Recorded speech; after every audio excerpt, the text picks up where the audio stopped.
Hello good morning viewers, welcome to back our channel. आज मैं लेकर आई हूँ घर और किचन से जुड़ी हुई ऐसी मज़ेदार खास टिप जो इस बारिश के सीज़न में आपकी सारी समस्याओं का समाधान करने वाली है। तो वीडियो बहुत ही यूज़फुल है, तो वीडियो को एंड तक ज़रूर वॉच कीजिएगा। पहला यूज़फुल टिप है मेरा हरी मिर्ची को लेके। जैसे कि बारिश के सीज़न में जो हरी मिर्ची आती है ना, उसमें से एक अजीब सी भद्दी और बैड स्मेल आती है। तो इसको कैसे रिमूव करें, तो सबसे पहले आपने एक काम करना है, जितने भी मिर्ची के डंठल है वो पहले आपको निकाल लेना है और इस तरीके से किसी भी प्लास्टिक कंटेनर में पेपर के साथ आपको रखना है। आपके पास टिश्यू पेपर है, न्यूज़पेपर है या नॉर्मल कोई सा कॉपी का पेपर है, तीनों तरीके से जो भी आपके पास पेपर है वो चलेगा। और इसके बाद में प्लास्टिक कंटेनर में इसे आपने रख देना है। आप देखेंगे ये हरी मिर्ची महीने भर तक लॉन्ग स्टोर रहेगी और किसी तरह की बैड स्मेल इसमें से नहीं आएगी और ना ही ये मिर्ची खराब होती है। दूसरा ही यूजफुल टिप मेरा फिर से हरी मिर्ची को ही लेकर है।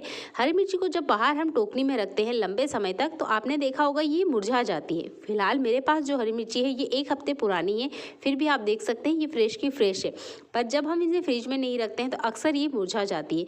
तो मुरझाई हुई हरी मिर्ची को फिर से फ्रेश करने के लिए आपने एक काम करना है, कप में लेना है नॉर्मल टैप वाटर और उसमें इस तरीके से हरी मिर्ची के डंठल वाले हिस्से को डिप कर देना है।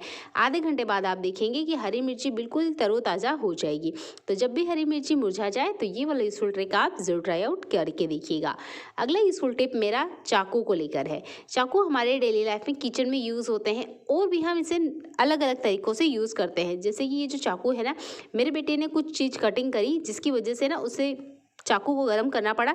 पर इसकी वजह से क्या हुआ कि जो चाकू है ना, इस पे काले काले निशान आ गए जो कि देखने में बिल्कुल सुंदर नहीं लगते हैं। तो इन चाकू को क्लीन कैसे करें, इनमें काफ़ी ज़्यादा धार होती है, तो इसे क्लीन करने का तरीका भी अलग है और डिफरेंट है। तो आप कंटिन्यू वीडियो को देखते रहे। तो हमने लेना है पीताम्बरी।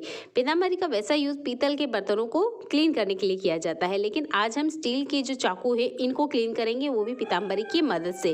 तो कोशिश कीजिएगा इस तरीके का डस्टर आप ज़रूर यूज़ करें, या जो भी आप कपड़ा लेते हैं वो थोड़ा सा मजबूत होना चाहिए, जिससे कि ये चाकू हम इस पर रखें तो हमारे हाथ में किसी तरह की कोई इंजरी नहीं हो। थोड़ा सा पानी लेना है और जो पीताम्बरी पाउडर है उसको थोड़ा सा गीला कर लेना है और जो चाकू है इसको पीताम्बरी के ऊपर हमने हल्के हल्के घुमाते जाना है।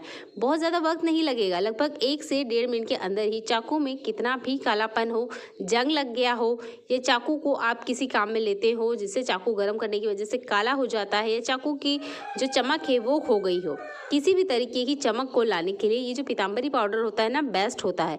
तो आप पीताम्बरी पाउडर को इस तरीके से कपड़े पे ले लीजिए और हल्का हल्का बस आप चाकू को घुमाएंगे। आप देखेंगे कुछ ही देर में जो चाकू है ना बिल्कुल नीट एंड क्लीन हो जाएंगे। आपको ऐसा लगेगा जैसे अभी अभी आप मार्केट से लेकर आए हैं। इससे चाकू की धार तो नहीं बढ़ती है, पर हाँ चाकू की जो क्लीनिंग है वो बहुत ही आसान तरीके से हो जाती है।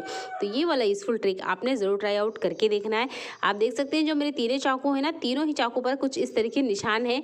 ये काफ़ी टाइम आ जाते हैं, बच्चे हैं किसी ना किसी काम में लेते ही रहते हैं, जिसकी वजह से ये चाकू ख़राब हो जाते हैं।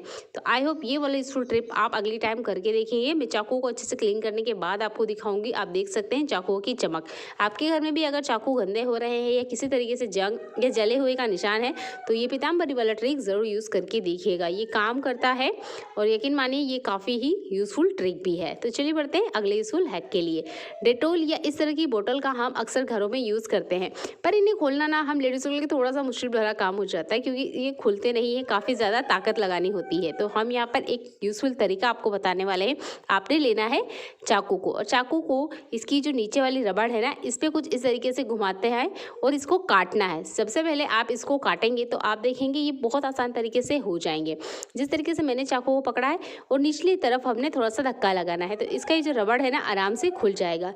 ये आप दवाई की बोतल के लिए, तेल की बोतल के लिए, या इस तरह की डेटोल की बोतल हो, उन्हें खोलने के लिए ये वाला ट्रिक यूज़ कर सकते हैं। हमें किसी की हेल्प की ज़रूरत भी नहीं पड़ेगी और बहुत ही आसान तरीके से ये बोतल्स ना ओपन हो जाएगी। तो अगर आप भी किसी का हेल्प लेते हैं तो नेक्स्ट टाइम चाकू वाले ट्रिक को ज़रूर ट्राई आउट करके देखिएगा।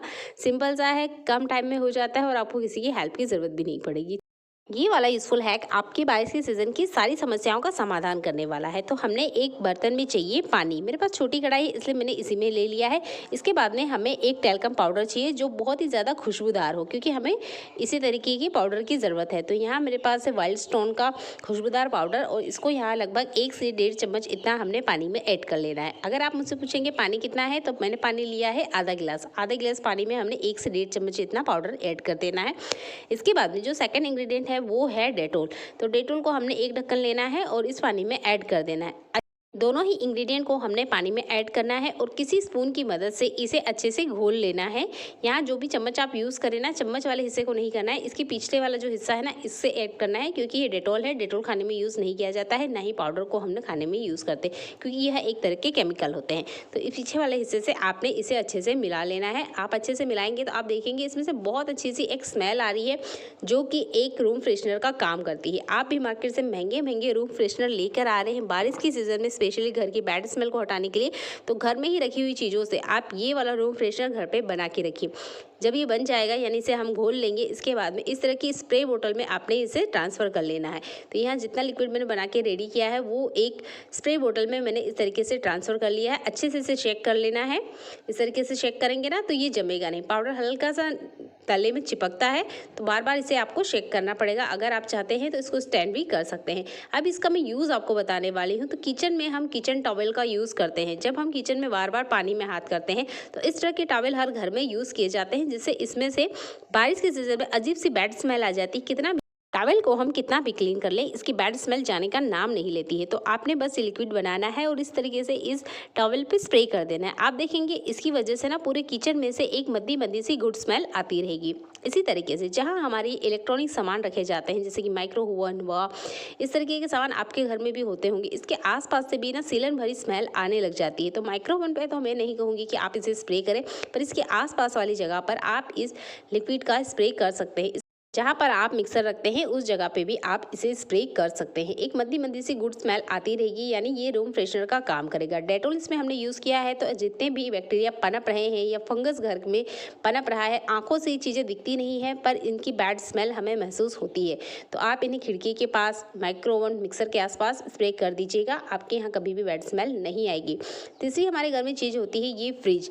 फ्रिज के आसपास वाली जगह बहुत कम होती है, इसके आसपास भी आप यहाँ पर इस स्प्रे को अच्छे से स्प्रे कर दीजिए। इसके आसपास हमारा हाथ भी नहीं जाता है, ना ही यहाँ हम किसी तरह का कोई सामान रखते हैं, जिसकी वजह से यहाँ पर भी हल्की हल्की बैड स्मेल बारिश के सीज़न में स्पेशल आती है। फ्रिज के ऊपर हमने इसे स्प्रे नहीं करना है। फ्रिज के साइड में जो जगह होती है, कॉर्नर्स वाली थोड़ी थोड़ी सी जो जगह होती है, इसके बीच में इस रूम फ्रेशनर को आपने स्प्रे कर देना है। आप देखिएगा कभी भी आपको फ्रिज के आसपास से भी किसी तरह की कोई बैड स्मेल महसूस नहीं होगी। तो ये वाली यूजफुल ट्रिक आपने ज़रूर ट्राई आउट करना है। अगली ही हमारे घर में चीज़ होती है सोफ़ा। सोफ़ा में हम कितना भी कुछ कर लें, पर इस तरीके से अगर छोटे बच्चे आपके यहाँ है ना, तो वो गीले पैरों से बेड पे चल जाते हैं, सोफ़े पे चले जाते हैं। उन्हें समझाना थोड़ा मुश्किल होता है, बच्चे छोटे होते हैं, तो बैड स्मेल आना आम बात हो जाती है। बेडशीट, सोफ़ा, पर्दा, फ्रिज, वॉशिंग मशीन के आसपास आप इस स्प्रे को अच्छे से स्प्रे कर दीजिए। आपका पूरा घर खुशबू से भरा हो जाएगा। किसी भी तरह का फंगस, बैक्टीरिया अगर पनप रहा है तो डेटोल की वजह से वो मर जाएगा। आप पर्दों पर इसे ज़रूर स्प्रे करके देखिएगा, क्योंकि पर्दों में से भी एक अजीब सी महक आने लग जाती है। वैसे तो हम पर्दे को हर 15 दिन में क्लीन करते ही हैं। हम इंडियंस के घर में दरवाजों पे तोरण लगाए ही जाते हैं। इन तोरण में से अजीब सी बैड स्मेल आने लग जाती है। तो इस रूम फ्रेशनर का आप यूज़ तोरण पे भी कर सकते हैं। दिवाली का इंतजार ना करते हुए आप इन्हें स्प्रे कर दीजिए। आपके तोरण में से भी कभी किसी तरह की बैड स्मेल नहीं आने वाली। मेन जो जगह होती है हमारे घर में जहाँ से बहुत ज़्यादा बैड स्मेल आती है, वो है हमारे घर के जूता स्टैंड। जूते स्टैंड में जो जूते आप डेली लाइफ में यूज़ नहीं करते हैं, उन पर इस तरीके से प्लास्टिक पहना दीजिए। इससे जूतों सेफ रहेंगे, ना ही इसमें किसी तरह की फंगस लगेगी, ना ही नमी होगी और ना ही किसी तरह की बैड स्मेल इन जूतों में जाएगी। जिन जूतों को हम डेली वेयर करते हैं उन्हें तो आप नहीं कीजिएगा, पर जो डेली हम नहीं वेयर करते उन्हें इस तरीके से आप प्लास्टिक ज़रूर पहना दीजिएगा। और ये जो स्प्रे हमने बना के रेडी किया है, इसे पूरे जूते स्टैंड में अच्छे से स्प्रे कर